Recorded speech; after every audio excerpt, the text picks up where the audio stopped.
సంచిత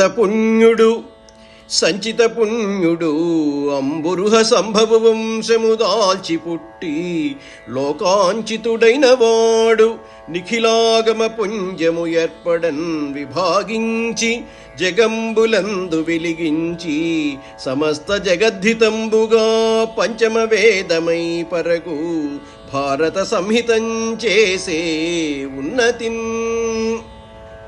పుణ్యనిధి అయిన వాడు బ్రహ్మాంశాన జన్మించిన లోకపూజ్యుడు అయినటువంటి కృష్ణద్వైపాయనుడు వేదాలను విభాగించి వాటిని లోకంలో ప్రశస్తం కావించి విశ్వశ్రేయస్సుకై పంచమవేదమని ప్రసిద్ధి చెందిన ఈ భారత సంహితను రచించాడు. భారత సంహితను రచించిన వ్యాస భగవానుడి పుట్టుకను గురించి నన్నయ్య గారు చెప్పి ఆ తరువాత భీష్మాది వీరుల పుట్టుకలను గురించి చెప్పబోతున్నారు.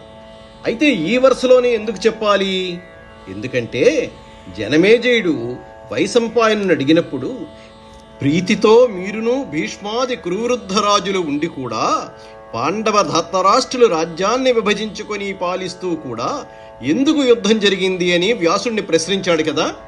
దానికి వైశంపాయనుడు ఆ వరుసలోనే సమాధానం చెప్పుకుంటూ వస్తూ వ్యాస భీష్ముల జన్మ వృత్తాంతాన్ని ముందుగా చెప్పాడు. దేవతాంశలతో పుట్టిన వారిలో బ్రహ్మాంశ కలవాడు వ్యాసుడు, వసువుల అంశలు కలవాడు భీష్ముడు. అందుకనే ఆ వరుసలో చెప్తున్నాడు. వ్యాసుడు లోకహితార్థం జీవించడానికి పుట్టాడు, భీష్మాదులు యుద్ధం చేయటానికి పుట్టారు. వీరిరువురూ కూడా భారత కథలో పాల్గొన్న పాత్రలే. వ్యాసుడు చిరంజీవి, భీష్ముడు దీర్ఘకాలం జీవించినవాడు. జనమేజయుడు భారత యుద్ధం ఎందుకు జరిగింది అని వైశంపాయనుడిని అడిగినప్పుడు దానికి సమాధానంగా వైశంపాయనుడు జనమేజయుడితో ఈ విధంగా అన్నాడు.